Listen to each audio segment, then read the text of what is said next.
Marc chapitre 10, nous commençons au verset 17 jusqu'au verset 27. Amen. Nous pouvons lire. Marc 10, 17. Comme Jésus se mettait en chemin, un homme accourut et se jeta à genoux devant lui. Bon maître, lui demanda-t-il, que dois-je faire pour hériter la vie éternelle? Jésus lui dit, pourquoi m'appelles-tu bon? Il n'y a de bon que Dieu seul. Tu connais les commandements. Tu ne commettras point d'adultère. Tu ne tueras point. Tu ne déroberas point. Tu ne diras point de faux témoignages. Tu ne feras tort à personne. Honore ton père et ta mère. Il lui répondit, Maître, j'ai observé toutes ces choses dès ma jeunesse. Jésus l'ayant regardé les mains et lui dit, il te manque une chose. Va, vends tout ce que tu as, donne-le aux pauvres, et tu auras un trésor dans les ciels. Puis, viens et suis-moi. Mais affligé de cette parole, cet homme s'en alla tout triste, car il avait de grands biens. Jésus, regardant autour de lui, dit à ses disciples, qu'il sera difficile à ceux qui ont des richesses d'entrer dans le royaume de Dieu. Les disciples furent étonnés de ce que Jésus parlait ainsi. Et reprenant, il leur dit, mes enfants, qu'il est difficile à ceux qui se confient dans les richesses d'entrer dans le royaume de Dieu. Il est plus facile à un chameau de passer par le trou d'une aiguille qu'à un riche d'entrer dans le royaume de Dieu. Les disciples furent encore plus étonnés et ils se dirent les uns aux autres, et qui peut être sauvé? Jésus les regarda et dit, cela est impossible aux hommes, mais non à Dieu, car tout est possible à Dieu. Dieu bien-aimé, puisses-tu bénir la lecture de cette parole, et bénis tous les auditeurs, Seigneur, et bénis nous qui allons parler au nom de Jésus. Amen. Asseyez-vous. Aujourd'hui, j'aimerais parler d'un petit sujet. Le prophète Branham l'a prêché, viens et suis-moi. Amen. Ou bien, il a intitulé ça être conduit. Alors, nous voulons montrer dans ce petit sujet qu'il y a quelqu'un qui a conduit votre premier pas. Et il y aura aussi quelqu'un qui va conduire votre dernier pas. Amen. Quelqu'un vous a aidé à faire le premier pas dans ce monde. Donc, nous ne sommes pas de ce monde. Nous sommes venus de quelque part. Et Dieu nous a placés dans ce monde. Et quand il nous a placés dans ce monde, certainement qu'il y a eu quelqu'un. Parce que Dieu utilise toujours des personnes. Amen. Quand vous êtes venus dans ce monde, quelqu'un vous a aidé à faire le pas, le premier pas dans ce monde. Et ensuite, et voilà, quand tu marches, tu fais tout ce que tu veux. Jusqu'à ce qu'au coucher du soleil de ta vie, il y aura aussi le dernier pas que tu auras à faire. Alors il faut qu'il y ait quelqu'un aussi pour te conduire dans ces derniers pas. Amen. Parce que nous devons rentrer. Nous sommes venus. Amen. Amen. C'est ça le jeune homme riche. Cette histoire que nous venons de lire ici. Un jeune homme qui était bien éduqué. Il a eu une bonne éducation. Même l'éducation religieuse. Mais il a trouvé que ça ne va pas. La religion ne donne pas la vie éternelle. Il a entendu parler de Jésus. Il était riche. Un jeune homme de 18 ans. Il s'est dit non. Je trouve qu'avec ça, il n'y a rien. Il n'y a pas de vie. Je dois chercher cet homme-là de Jésus. Amen. Ah, mais c'est de cela que nous voulons parler ce matin, mes frères et sœurs. Que Dieu nous bénisse. Nous voulons voir qui sont ces gens-là que Dieu a placés pour conduire nos pas dans ce monde. Et qui sont ceux-là que Dieu a placés dans ce monde pour conduire notre dernier pas? Et nous devons faire attention à ces gens. Parce qu'il arrive que quand ils nous montrent les pas à suivre, nous allons nous détourner. Et quand nous détournons, ça ne sera plus la voie de Dieu. Amen. Oh, ça c'est bien. Je vais parler un peu une petite histoire ici. Jésus, à son époque, il a vu une veuve qui avait beaucoup d'enfants. Son mari était mort. Mais elle était veuve. Elle s'est souvenue qu'il y a une loi dans la Bible qui a des bonheurs à donner qu'à recevoir. Amen. Il est allé dans la Bible, il a préparé sa petite idée. C'était ici, frère Branham, dans les 7, le petit là, les peines là que nous avons ici. 2. Je crois que ce n'est même pas $1. Hein. 2. C'était ça, sa dîme. Ce petit matembele qu'il vendait, ce petit arachide qu'il vendait. Mais il avait des enfants à nourrir. Il a dit non, non, non, non. Je dois priver mes enfants. D'abord, Dieu. Dieu en premier, Dieu. Dans votre âme, Dieu en premier, Dieu. Dans votre corps, dans tout ce que vous faites, Dieu le premier. Amen. Placez Jésus en premier en toutes choses. Et cette femme est allée. Jésus était là dans l'église. Et Jésus savait que cette femme était veuve. Elle avait des enfants à nourrir. Mais Jésus a laissé, il a donné son argent. Tout ce qu'il avait. Il a mis ça dans le panier. Et puis, il est retourné. Et Jésus le regardait. Pourquoi Jésus l'a laissé faire? Parce que Frère Branham dit, si c'était moi, parce qu'on a amené à Frère Branham quelques cadeaux ce jour-là. Les petits enfants, ils ont cotisé comme un écodime. Ils ont amené leurs cadeaux à leur pasteur. Et quand Branham a vu, il a vu même un billet de $10. $10 à cette époque, c'était beaucoup d'argent. En 65, je crois. Branham dit, est-ce que je dois prendre l'argent de ces petits enfants? Ah, ça me fait pitié. Il dit, j'ai vu même un billet de $10 là-dedans, est-ce que je dois prendre ça? Alors, se souvenir de cette histoire que je viens de dire maintenant. Il dit, allez, à la place de Jésus, Branham dit, si c'était moi, j'allais dire à cette femme, non, non, non, non, nous n'avons pas besoin de cet argent, va. Il y a des enfants à nourrir. Mais parce qu'il est écrit dans la Bible qu'il y a beaucoup de joie à donner qu'à recevoir. Amen. Et Jésus lui-même, quand il a prêché, il a dit, beaucoup sont venus. Ils ont donné des grands patrons avec leur argent. Ensuite, l'enveloppe, ils donnent. Il dit, ceux-là ont donné des surplus. Donc, c'est que l'argent qu'il n'en avait pas besoin. Mais cette femme, cette veuve, a donné tout ce qu'il avait. Amen. Et il y a une récompense. Amen. C'est de cela, mes frères et sœurs. Alors, pour votre premier pas, nous avons montré ici que nous venons de quelque part. En nous, il y a 2 personnes. Il y a la personne spirituelle qui est en vous. Et il y a cette enveloppe, le corps.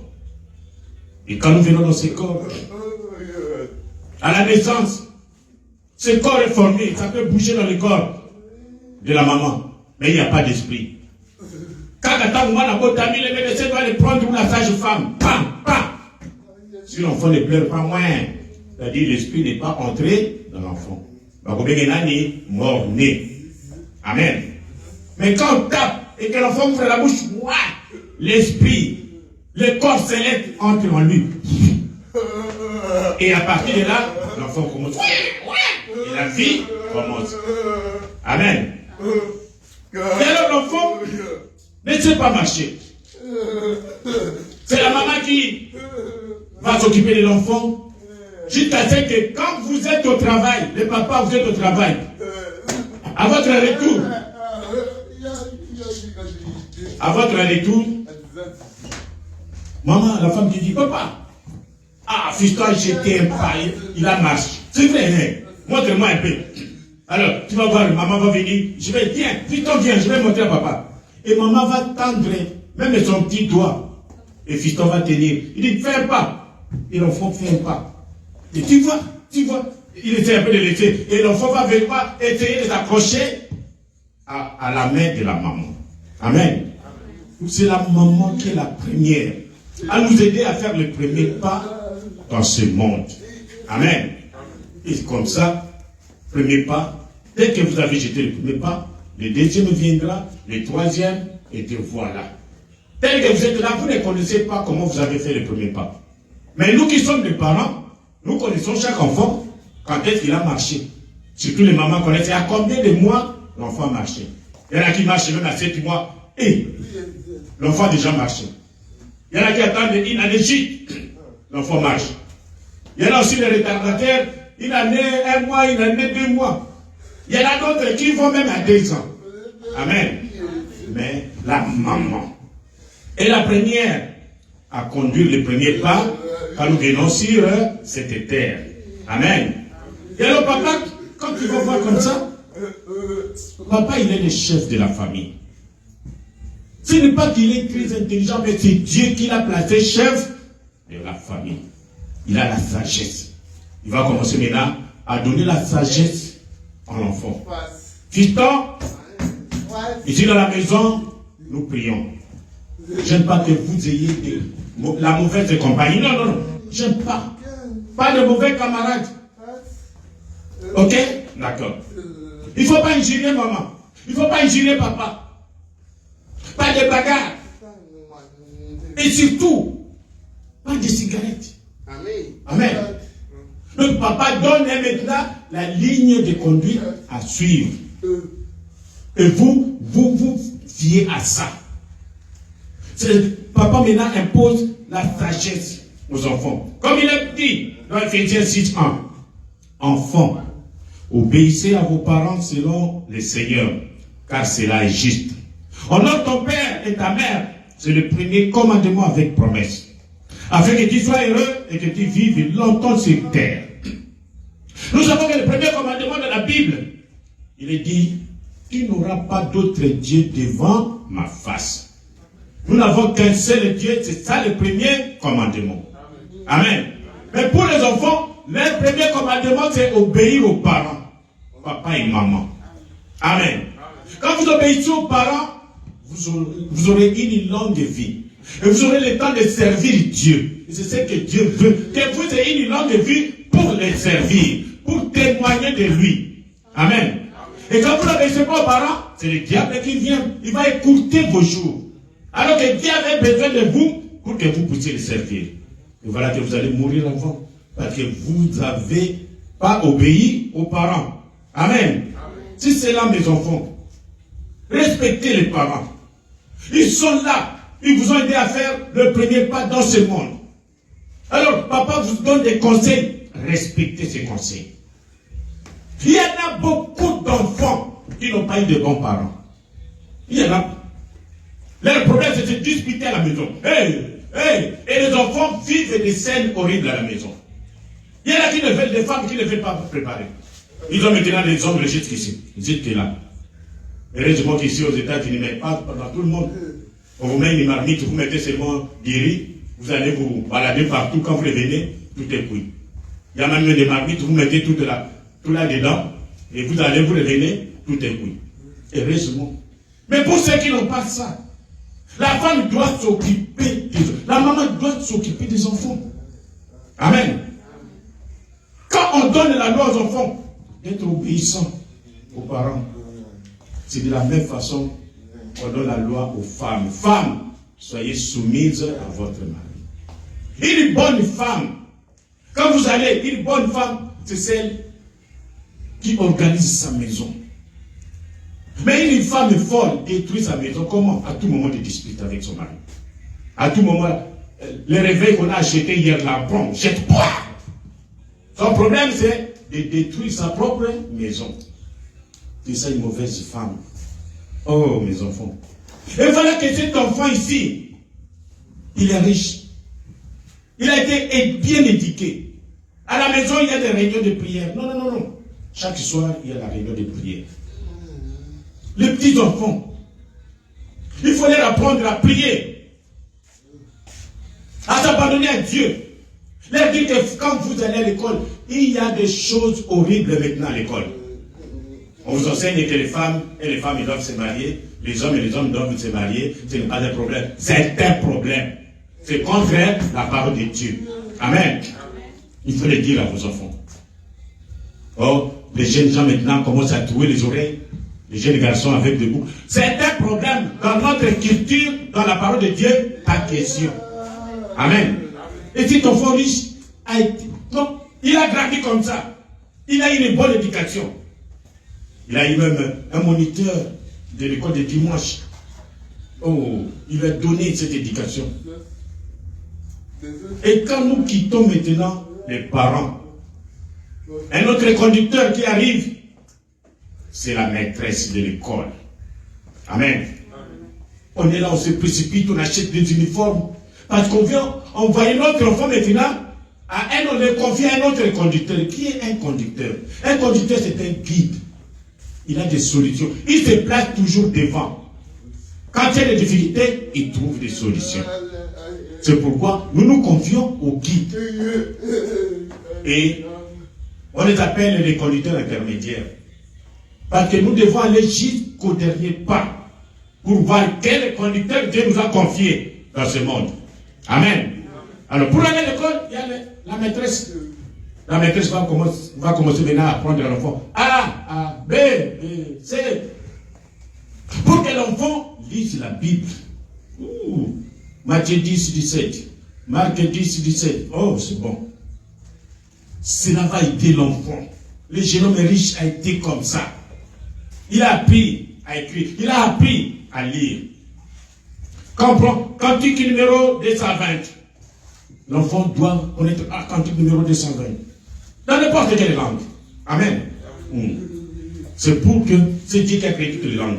Il n'y a pas de langue à minimiser, il y a d'autres langues à privilégier. C'est seulement le développement de ce monde qui fait ça. Amen. Et alors, la maîtresse, c'est ça son travail. Il va maintenant conduire l'enfant.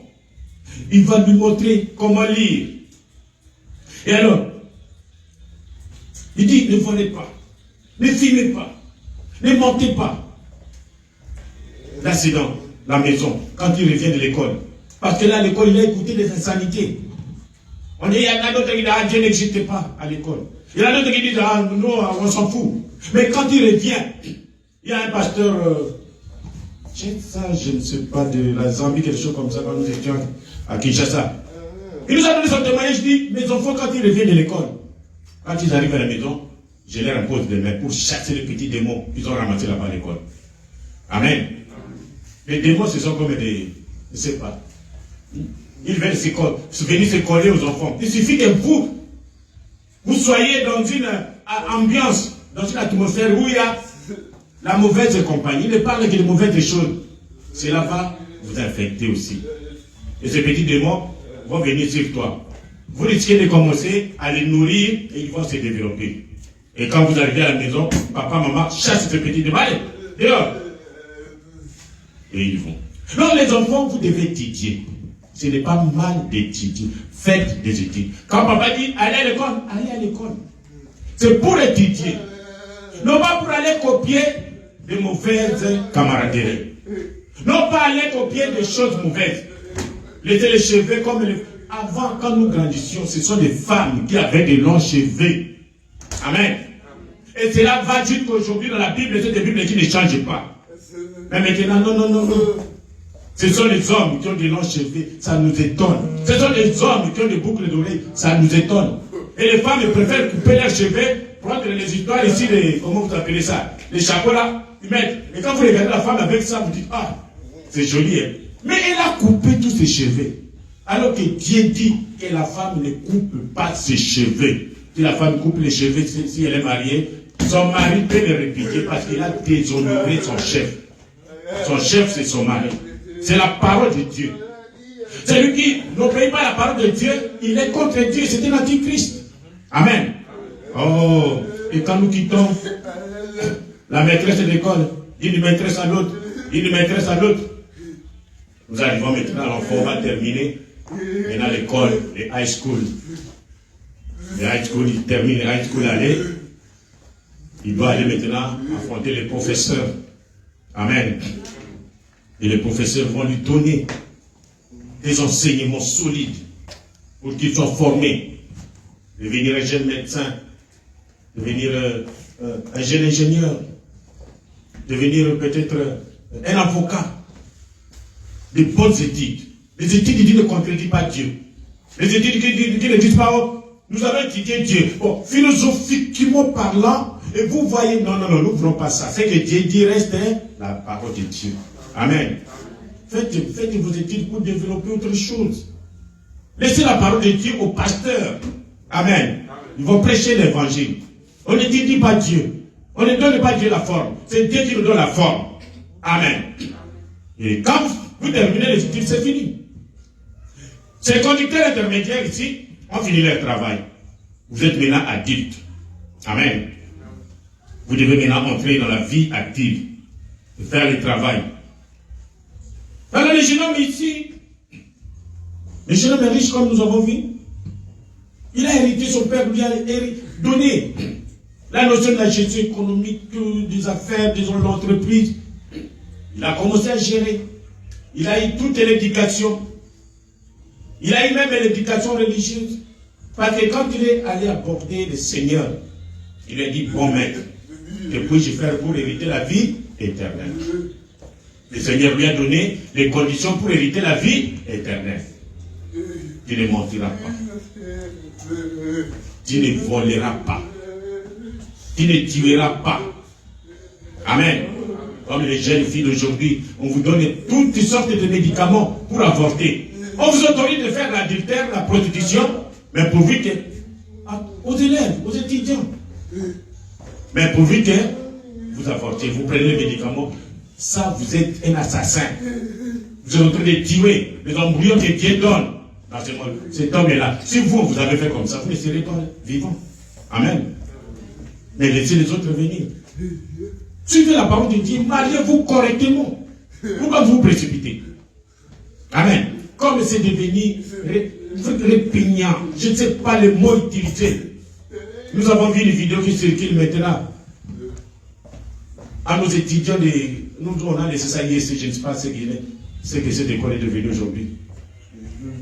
Des bêtises des étudiants qui sont les modèles, qui sont les citoyens, la jeunesse qui doit prendre les choses en main dans le futur. Faire des bêtises pendant que le professeur, c'est pour moi, peut donner cours. C'est pitié pour cette jeunesse. Je ne sais pas quelle espèce de démon qui est sorti de l'enfer pour arriver à faire des choses comme ça. Dans l'auditoire, pendant qu'on donne les cours. Et félicitations aux autorités académiques qui ont bouté dehors ces mauvais esprits pour ne pas contaminer les autres. Amen. Donc c'est ça. Vous pouvez être bon comme les jeunes hommes. Il dit, oh, il a dit ça au Seigneur, à Dieu lui-même. Il dit, Seigneur, j'ai observé ça depuis ma jeunesse.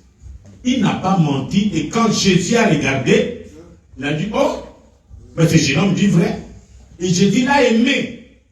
Du fait qu'il a obéi aux parents, à la loi de Dieu depuis la maison. Et tu ne vas pas voler, tu ne vas pas mentir, tu ne vas pas faire ceci. Pas du tort aux travailleurs, pas du tout. Et Jésus l'a aimé. S'il n'était pas riche, Jésus allait lui dire simplement, viens, suis-moi. Mais Jésus a regardé, il y a des richesses qui sont... Il est attaché à l'entreprise. Il est attaché à la richesse. Il dit, te manque quelque chose, je vois. Va, vends tout ce que tu as. Ensuite, prends ça, distribue cela aux pauvres. Et ensuite, viens, suis-moi. C'est ça notre thème. Viens, suis-moi. Suivre qui? Jésus. Amen. On ne suit pas une personne. Vous n'allez pas suivre une personne dans ce monde. La personne ne vous donnera pas la vie éternelle. Ok. Ni le pasteur ne vous donnera la vie éternelle. Ni papa, ni maman, ni votre mari, ni votre femme ne vous donnera la vie éternelle. Il n'y a que Jésus qui donne la vie éternelle. Et c'est là où les choses commencent à se corcher avec notre jeune homme riche. Il a regardé sa richesse. Il a regardé les comptes en banque. Il dit, qu'est-ce que c'est que ça? Aller vendre tout ça? Et que je ne garde même pas l'argent, il faut que je distribue cet argent aux pauvres. Et puis venir suivre quelqu'un qui n'a pas un domicile. Ah! La Bible dit que ce jeune homme se retourna et il alla tout triste. C'est là la plus grosse erreur que ce jeune homme a commise dans sa vie. Refuser de suivre Jésus. Amen. Tous les autres, les conducteurs, l'ont conduit jusque là. Maintenant, il fallait faire le dernier pas. C'est Jésus qui doit vous aider à faire le dernier pas dans ce monde. Parce que vous devez passer de ce monde pour rentrer dans la vie éternelle. Et il n'y a que Jésus qui peut vous aider à faire ces derniers pas. Et ce jeune homme a refusé. C'est comme beaucoup d'autres nous ici. Dieu vous appelle, venez, suivez-moi. Mais vous êtes riche en péché, plein de péchés. Vous gagnez votre vie à cause de la prostitution. Vous gagnez votre vie à cause de corps. Et quand vous dites que non, frère, il faut laisser tomber ça. Allez vendre ça. Allez remettre ça au diable. Comme notre frère, je crois que c'est Lingomo qui a chanté. C'est là, ça stagne en bureau qu'on a lié. Ce n'est pas à vous, ce n'est pas votre colis. Notre frère, il faut quoi chanter. Colis ou Anna, ce n'est pas votre colis. Pourquoi vous changez de... C'est comme quelqu'un qui vient en Europe. Il quitte l'Afrique, qui vient en Europe. On vous donne des colis, là-dedans, il y a des... Comment on appelle ça encore? Des chanvres, des choses qu'on refuse ici dans ce pays. On vous dit quelqu'un qui a de bon santé, que ce colis-là, il y a quelque chose de mauvais. Quand vous allez arriver à l'aéroport, on va vous arrêter. Mais vous dites non, je vais les embrouiller. Je vais les embrouiller, je vais sortir avec ça. Et quand il vient comme ça, c'est les chiens qui vous accueillent d'abord, les chiens. Moi. Vous partez, non. Et on vous dit, monsieur, passez un peu comme ça. On ouvre ton colis maintenant, on trouve tout ce qui est mauvais. Ce n'était pas votre colis d'abord. Vous allez faire une prison à vie à cause du colis d'autrui. Vous voulez mourir, aller en enfer à cause du colis du diable. À cause de vos péchés. Votre indifférence à la parole de Dieu. Votre orgueil à la parole de Dieu. Comme nous allons le voir. Parce que vous soutenez l'église. Vous donnez de l'argent à l'église. Vous êtes au-dessus du péché. Maintenant, au-dessus des lois de la parole de Dieu. On ne peut pas vous gronder. Non. Je donne l'argent au pasteur. Le pasteur me connaît. Quand le pasteur donne l'ordre, dit, je ne reçois pas après la prédication. Quand toi tu te présentes parce que tu donnes de l'argent, on doit te laisser passer. Bonico. Est-ce que nous sommes ici pour toi? Ton argent, c'est gênant. Ce n'est pas toi le premier à avoir de l'argent, mon frère. Non. Amen. Les derniers, maintenant, nous allons passer au dernier. Celui qui doit nous conduire